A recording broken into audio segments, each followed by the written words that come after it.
1966, Mao Zedong, God in his own nation, scourge of the United States, and a symbol of revolution in the world.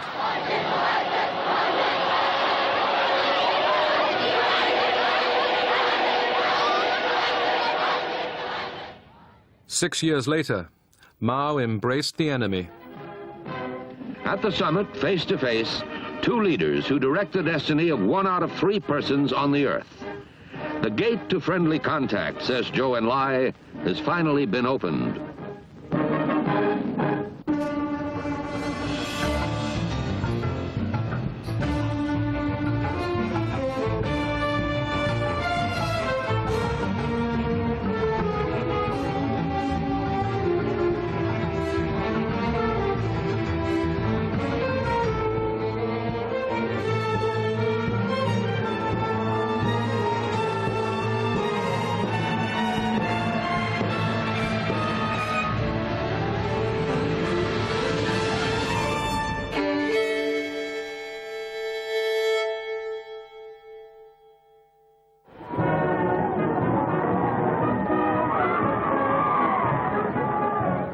(1949) Revolution in China. The People's Liberation Army were welcomed as heroes in Beijing.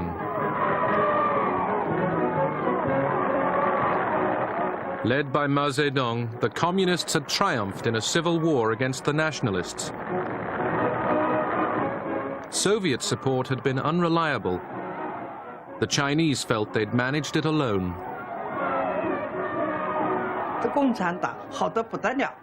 The Communist Party seemed wonderful. It was democratic, it was egalitarian, it promised food for everyone.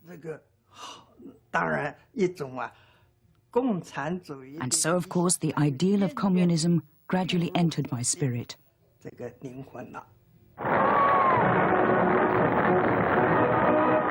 The Americans were devastated to lose China, their best friend in Asia. Oh, we felt that they had betrayed all of our high hopes and our expectations of them. We had become emotionally involved with them, and then they had done this to us. They'd gone off and become communists.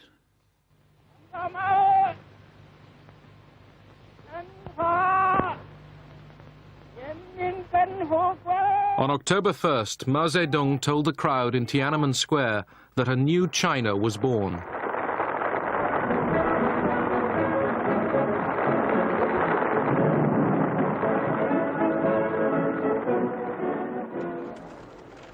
The country was in chaos, exhausted after years of war.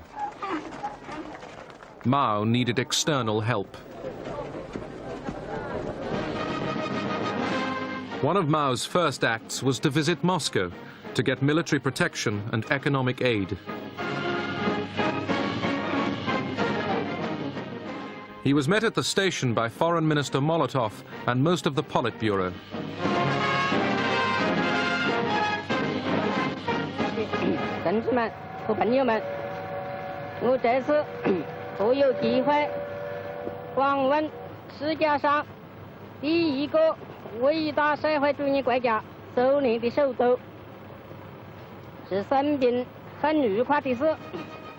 Mao then went to the Kremlin to meet Stalin. Mao shook Stalin's hand for a long time, a very long time. Stalin came out to greet him quite slowly. He knew how to play the role of statesman. Stalin was a wonderful actor, and he didn't rush like Mao did. He wasn't afraid of Stalin. He wasn't particularly suspicious of him either. The question was, could they find common ground? Mao had his own particular way of thinking. Stalin had his way. But Mao was in no great hurry. Mao had to be patient. He wanted to conclude a Sino-Soviet friendship treaty without making too many concessions.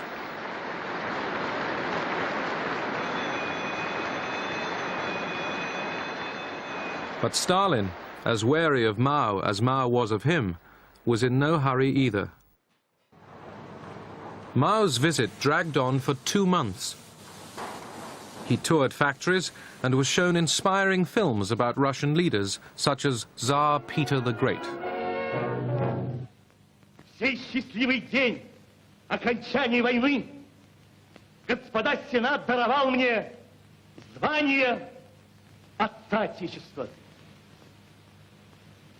Суров я был с вами, дети мои, ибо не для себя был суров, но дорога мне была Россия.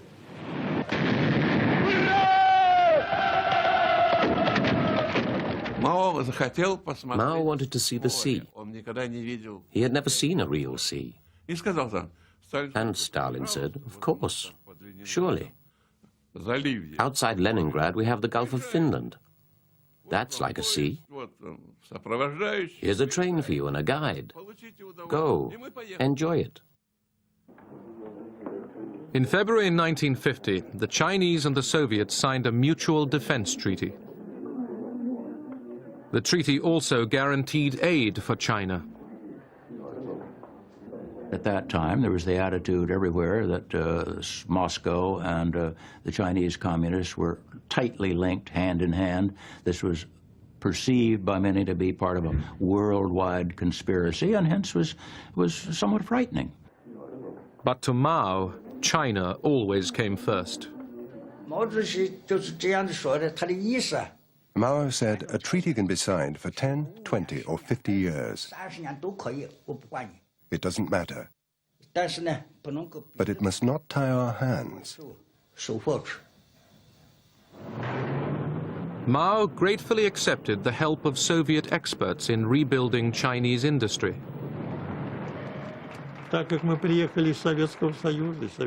We had come from the Soviet Union, where the basis of the state economy was the plan.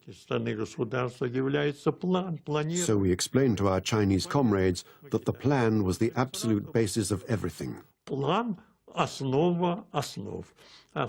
development of the country, the economy, and not only the economy, but of other branches of knowledge.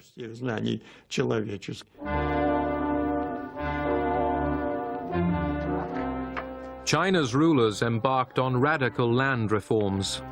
Land was taken from private owners and handed to the peasants.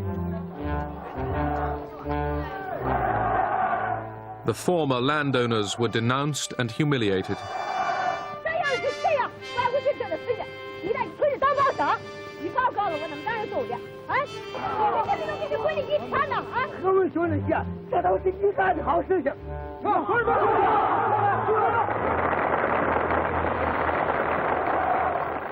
A million lost their lives.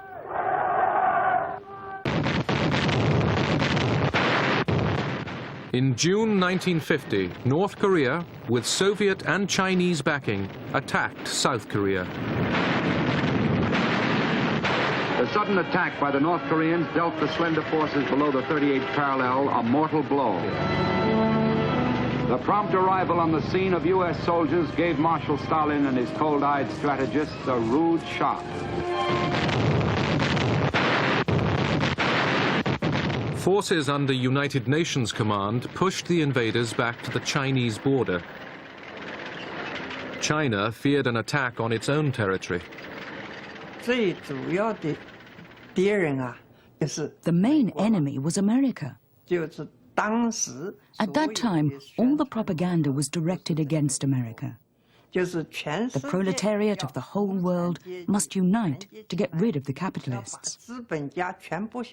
America was a capitalist country, and so it had to be got rid of.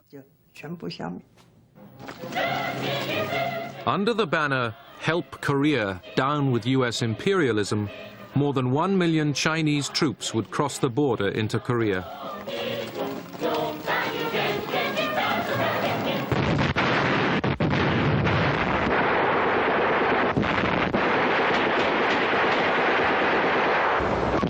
The Korean War lasted for 3 years and cost more than 500,000 Chinese lives.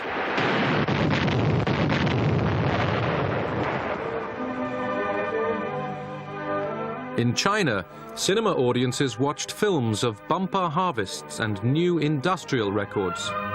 一个新纪录接连着一个新纪录，一个英雄再过一个英雄。中国的工人阶级以自己无穷的智慧和力量，胜利地结束了工业恢复阶段，迎接着即将开始的大规模的经济建设。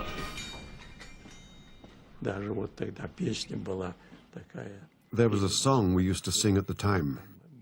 It was called Moscow, Peking. People sang it in Russia and in China. It went, Russians and Chinese are brothers forever. Comrade Stalin stressed to me, you, Arkhipov, and your team should always remember that.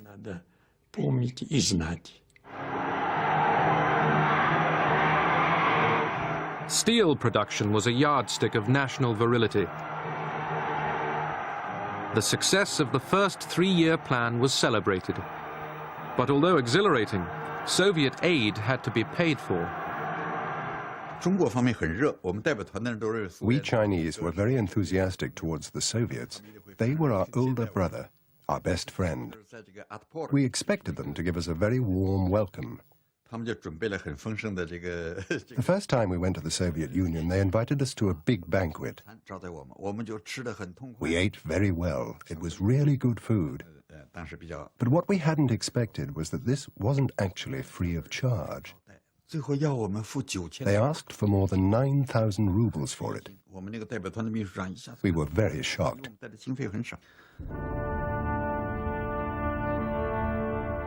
Stalin's death in 1953 had a deep impact in China.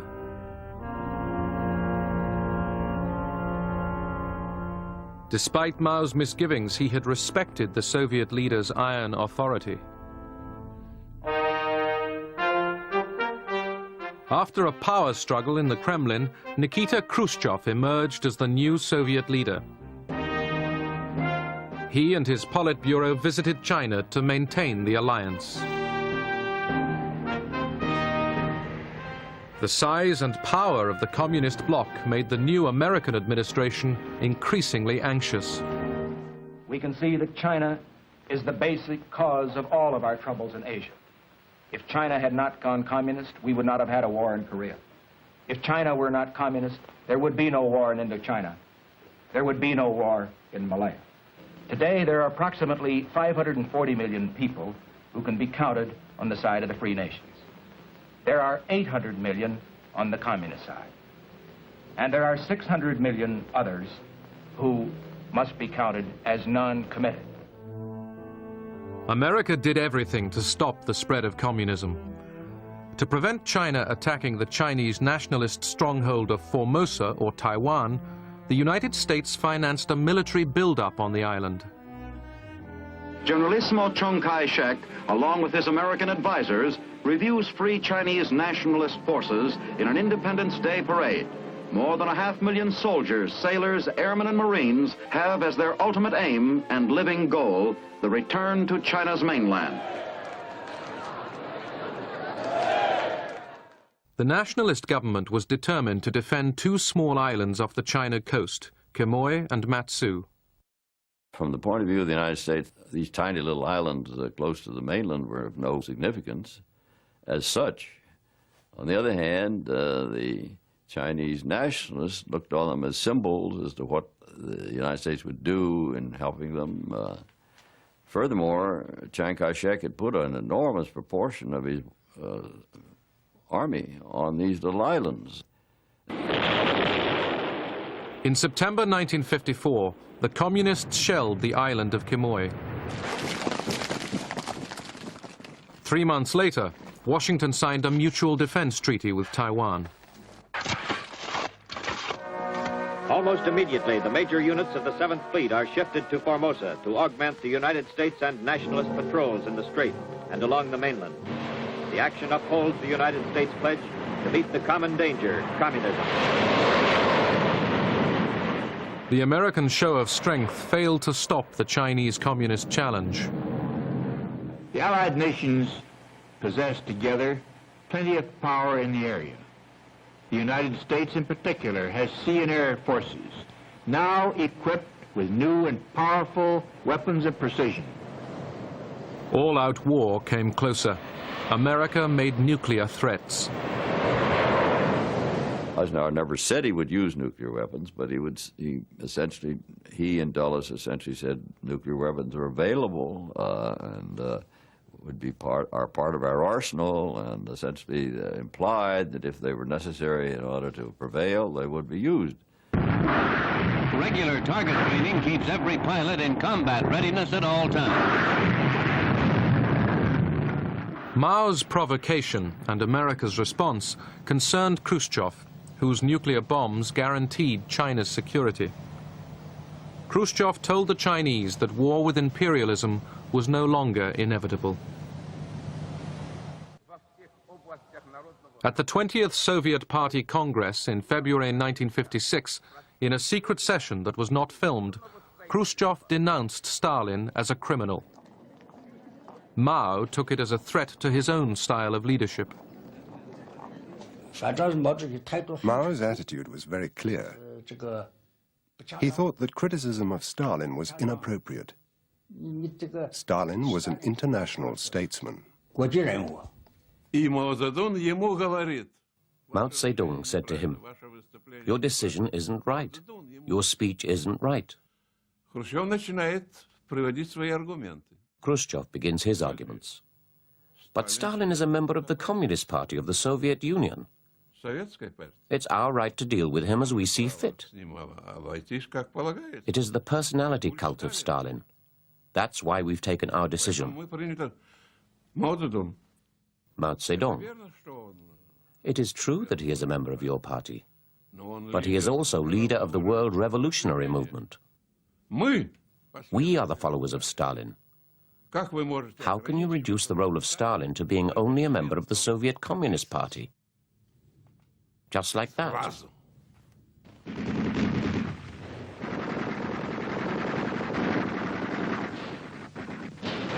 In October 1956, the Hungarians rose up against Soviet domination. While Khrushchev hesitated, Mao urged a violent crackdown. For the 40th anniversary of the Soviet Revolution, Mao went to Moscow. He used the occasion to put himself forward as the new leader of world revolution.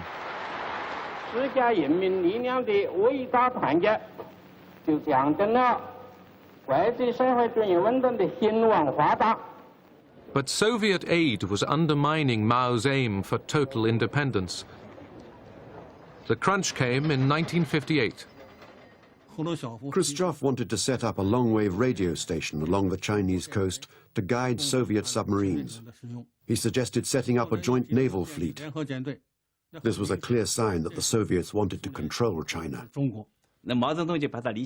Mao's understanding was that the Soviet Union was trying to control China in the same way as it controlled countries in Eastern Europe. So he got angry with Khrushchev and said, "If you want it, I'll give you the whole coastline and I'll go back to the mountains." Mao still needed Soviet know-how. He wanted to create China's own nuclear industry. The Chinese comrades then expressed a new wish. They said they would very much like to receive more aid from us in order to build plants and facilities for the production of the atomic bomb. Such an agreement was signed. Mao said that the atomic bomb was a paper tiger. But he also knew that whether a country had the atomic bomb or not had a huge bearing on its position in the world and on its international influence. In 1958, Khrushchev visited China to renew Soviet support. But Mao's nuclear demands had already strained relations with the big brother. Mao Zedong said, "You are communists, and we are communists. Communists usually share. Will you give us the atomic bomb or not?" Khrushchev: "And what do you want the atomic bomb for?" We have the atomic bomb, and we will stand up for China just the same as we would for the Soviet Union. Yes, Mao said, it's true. But we are not just some tin-pot village. China is a great country, and we want to have it. Khrushchev, you don't need it, and so on. Mao then says, so you don't want to give it to us then? Despite the fact that we tried to slow down the help with nuclear weapons to China, we had already given them the blueprints and practically all the assistance necessary for making the atomic bomb.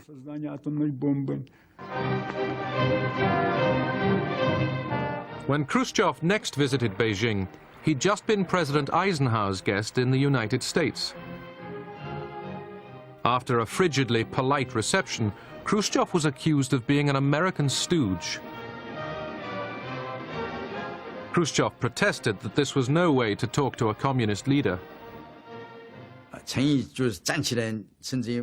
Mao's foreign minister, Marshal Shen Yi, was screaming at Khrushchev. He said, you're only a political leader, but I'm a marshal, and I'll say what I like.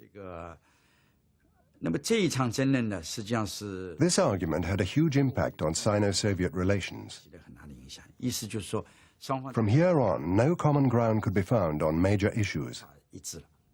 After that, they split up. The struggle for preeminence in the communist world was now out in the open. Here were two despots, each used to having his own way. They couldn't cooperate. In the communist camp, the question was always, who was number one? Who was the Tsar?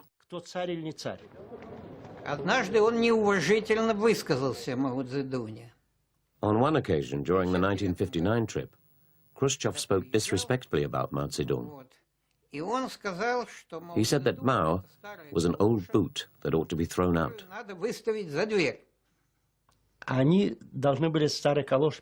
They had to translate old galosh, and they translated it as old boot.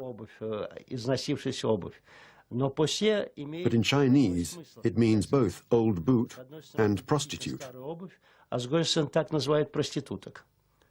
And when Kang Sheng heard those words, he took it that the great leader was being called an old whore.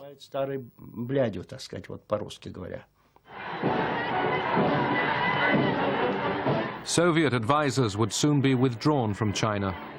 Rivalry between the communist powers was ideological as well as personal. Ideological squabbles could get quite comical. The Soviet side would say, we are the Marxists. And then the Chinese would say, no, we are the Marxists. The Soviets would say, we are red. And the Chinese would say, we are even redder. It could appear funny, but the damage was really serious. The party started issuing documents, editorials, attacking Soviet revisionism. So from then on, along with other slogans, we had to shout down with Soviet revisionism. Later on, was down with Khrushchev. In 1958, Mao had thought up a new policy, the Great Leap Forward, the grandiose plan to transform China into a rich world power. Land was taken over by the state. The family unit was to disappear. People were organized into huge communes. A utopian world of plenty would come from sheer force of will.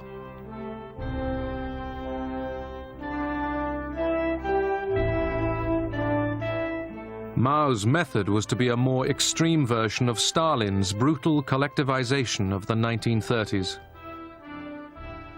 The Great Leap Forward was a kind of recklessness. Mao wanted to change the face of China in the shortest time possible. The slogan was, struggle hard for 3 years, change the face of China, catch up with Britain, catch up with America. It was completely unrealistic. Because steel remained a key symbol of national vitality, the entire country reverted to pre-industrial backyard furnaces. People worked day and night to produce massive amounts of useless metal. The largest city in China is Shanghai. Once I arrived there at the height of the Great Leap Forward. I went up to the roof of a tall house, and from there I could see all of Shanghai was in flames. In every courtyard they were smelting steel. Crops were left to rot. Scientific knowledge and all common sense were ignored. No one dared to tell the truth for fear of arrest or worse.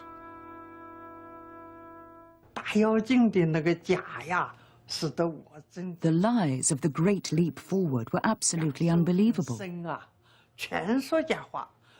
Anybody who did not speak in falsehoods was demoted or expelled from their jobs. From the time of the Great Leap Forward, all Chinese people learned to tell lies. The peasants' food was taken from them by force to make up bogus quotas. It was one of the worst man-made disasters in history.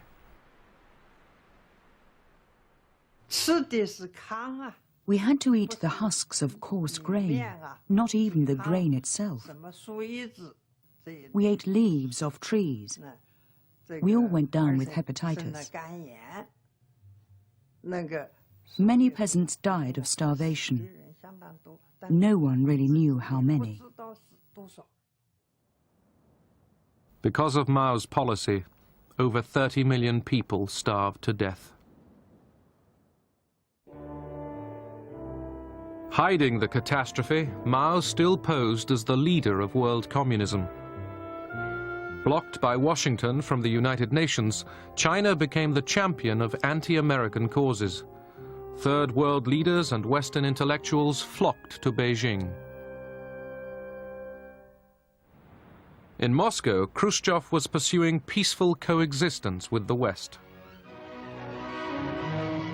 The Kremlin is the setting of an historic event, the signing of an atom test ban.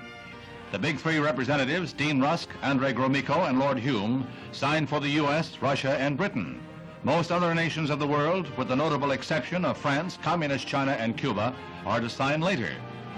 Communist China has denounced the Soviets for making the treaty, widening further the breach between the two communist powers.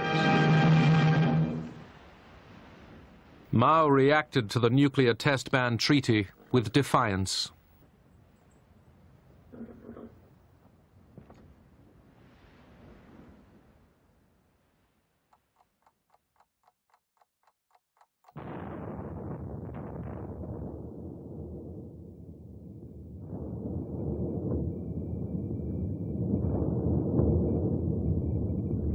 The Chinese Communist nuclear detonation is a reflection of policies which do not serve the cause of peace. But there is no reason to fear that it will lead to immediate dangers of war. The nations of the free world will recognize its limited significance and will persevere in their determination to preserve their independence.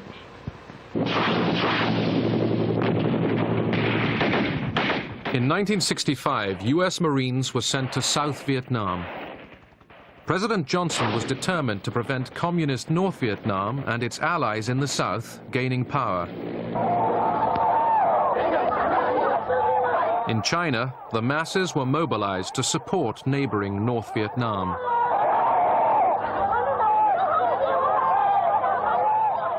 The rulers in Hanoi are urged on by Peking.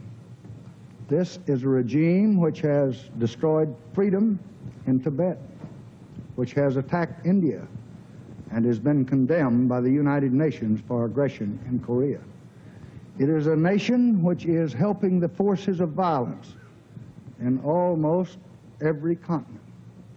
The contest in Vietnam is part of a wider pattern of aggressive purposes.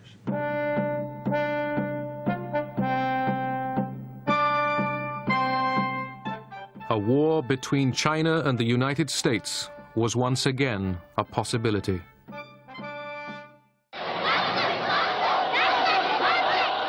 Haunted by the failure of the Great Leap Forward, Mao was fighting to maintain his domination of China.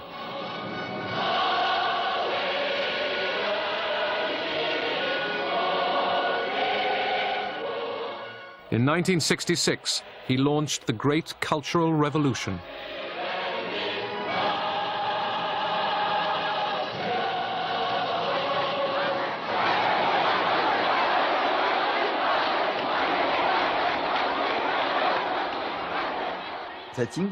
He failed to bring about an economic miracle, so in 1966 he wanted a political miracle. He not only wanted to get rid of his enemies, he wanted to do something that Stalin had been unable to do: destroy government bureaucracy.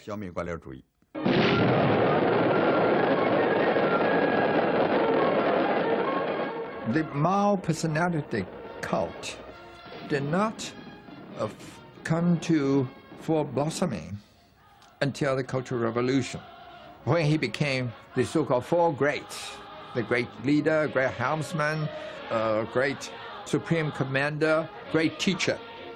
He has replaced Stalin, and Beijing has become the center of world revolution. Millions of young people were recruited to be Mao's Red Guards. Their idealism was exploited to create mayhem and to destroy every vestige of the past. Chairman Mao says, Marxism consists of thousands of truths, but they all boil down to one phrase: it's right to rebel. The proletarian revolutionary rebels hold high the great red banner of Mao Zedong's thought. Through big character posters and great debates, they argue things out, expose, criticize, and repudiate thoroughly, and launch fierce attacks on all kinds of representatives of the bourgeoisie. The first action was to change the names of roads. The name of the road outside the Soviet embassy was changed to Anti-Revisionism Road. There were demonstrations outside the Soviet embassy. Most of the demonstrators were Red Guards.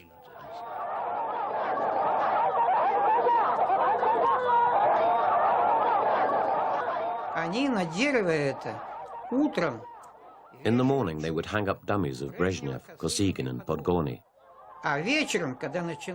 When it began to get dark, they took them down and started a huge bonfire at the entrance of the embassy and burnt the dummies.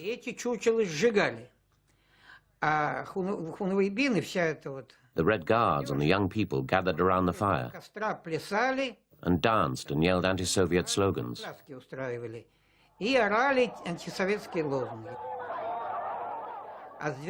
From midnight to 6 a.m., it was time for Chinese torture. For 15 minutes they would stop and we would start falling asleep, exhausted by the noise. Then they would begin yelling again for 15 minutes. Every 15 minutes they would start and stop, all night. Then at 6 a.m., the noise would begin and continue all day. In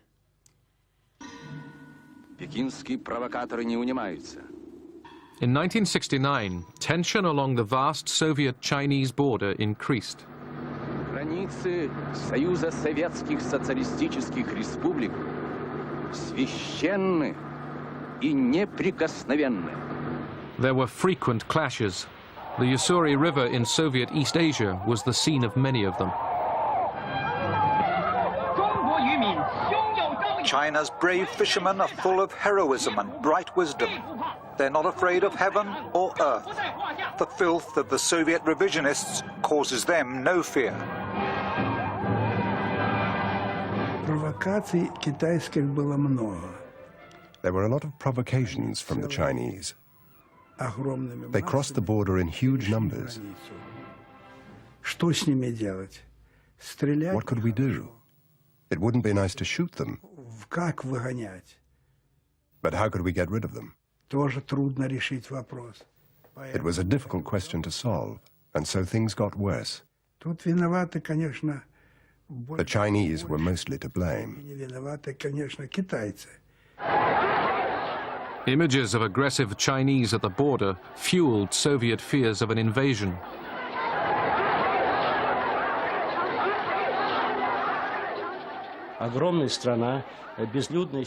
Siberia and the Far East was sparsely populated. So what if the Chinese millions began pouring in? Writers had warned before about the Yellow Peril, that the Chinese would come right through Russia and conquer Europe. The Soviet Union had a nuclear arsenal and 1 million troops along the border between the Soviet Union and China. North of Beijing were flat plains, and if the Soviet Union were to attack China, within a week they would be in Beijing with their tanks.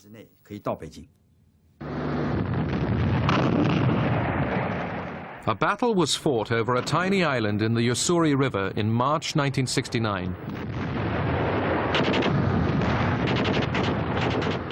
Mutual hostility was escalating dangerously. Our CIA estimated the chances of an iron bomb attack by the Soviet Union on China was 1 in 3. To show you how real that fear was. And meanwhile, by 1969, the Chinese were building at a furious rate these great, huge underground shelters in their cities. So there was a real fear of war that was building up.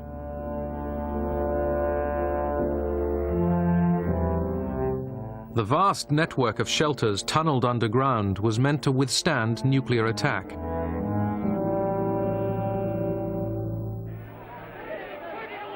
In Moscow, Soviet crowds demonstrated outside the Chinese embassy. The Soviet press hinted at a possible nuclear war with China. I don't think anyone in Moscow had serious plans for a nuclear missile strike on China. It would have been madness. But there were people I met in diplomatic circles who said to me it wouldn't be a bad thing to hit the Chinese with a missile. Soviet Premier Kosygin visited Beijing in October 1969 to stop a potential war and restore relations. When Zhou Enlai met Kosygin at Beijing airport, he said to him, "If you attack our nuclear installations with atomic weapons, that counts as war. As an invasion of our territory, China won't hesitate to respond."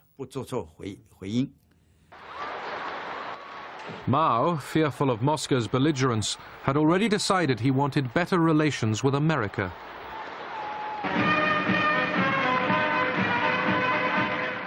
America's new president, Richard Nixon, although a lifelong anti-communist, came to a similar conclusion.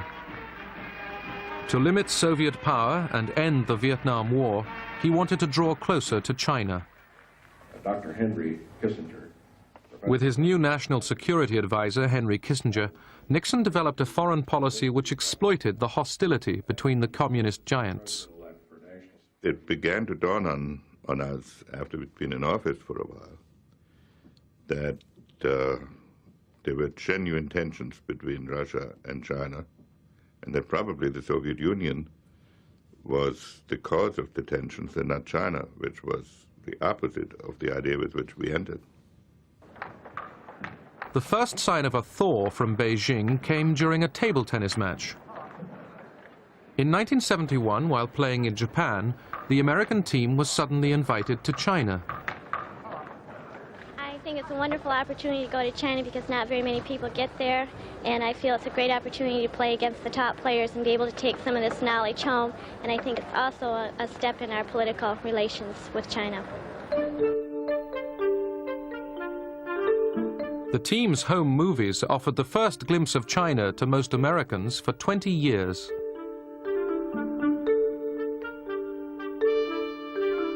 The scene was more disorienting because you would see slogans, signs every place, long live the unity of the people of the world, down with the U.S. imperialists and all their running dogs. You would see these poster boards that would kind of take the place of newspapers. And there, you know, you'd see a picture of President Nixon, for instance, with a knife stuck into him, a little pygmy Nixon, and a Chinese giant, you know, taking care of him and so forth, you know. And so, meanwhile, you know, everybody's smiling and being nice to us and so on, right?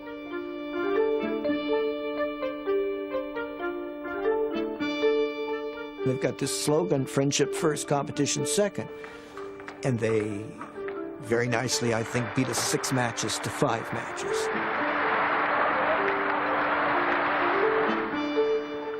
Ping-pong diplomacy led to an even greater breakthrough. In July 1971, Henry Kissinger went on a tour of Asia. His most important mission was kept secret: a visit to Beijing to prepare the way for a rapprochement with China. As the plane was getting close to the Chinese border, we were all aware of the fact that no American official had been in China since 1949, 22 years. I decided I'd like to be first. And so while Kissinger was sitting in the back of the plane, I went to the front of the plane. So as the plane went over the Chinese border, I was the first American official into China in 22 years. Now, Henry never forgave me for that, elbowed me aside and got off the plane first. I didn't put my foot down and say, now I've just made history and this will never be forgotten. I thought, who am I going to meet and how am I going to bring it to a conclusion? Nixon was very secretive by nature. Kissinger was a maneuverer, an operator by nature. They both greatly enjoyed this kind of an operation. President Nixon, who was very decisive and very capable of making big decisions, was not, however, capable in overruling subordinates to their face. And therefore, he found it very, very painful.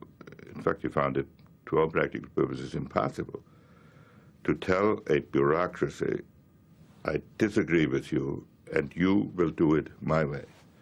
He rather set up a back channel. Going through back doors and back channels and setting up some kind of a secret meeting that would make certain kinds of secret arrangements that were done behind the State Department's back, behind the back of everybody, and then be able to surprise the world with this announcement. That was great theater.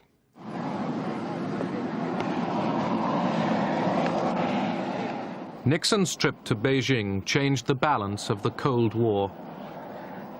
His Chinese triumph also stole the headlines from the increasingly grim events in Vietnam. At that time, we felt very excited.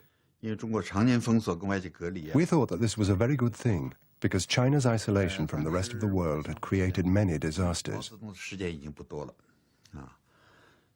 I knew that Mao didn't have very long to live, and I thought that he'd at last made a good decision. I also believed that only Mao could make that decision, that whoever succeeded him wouldn't have the courage to make such a decision. Premier Zhou Enlai moves forward to greet the first American president to set foot on Chinese soil.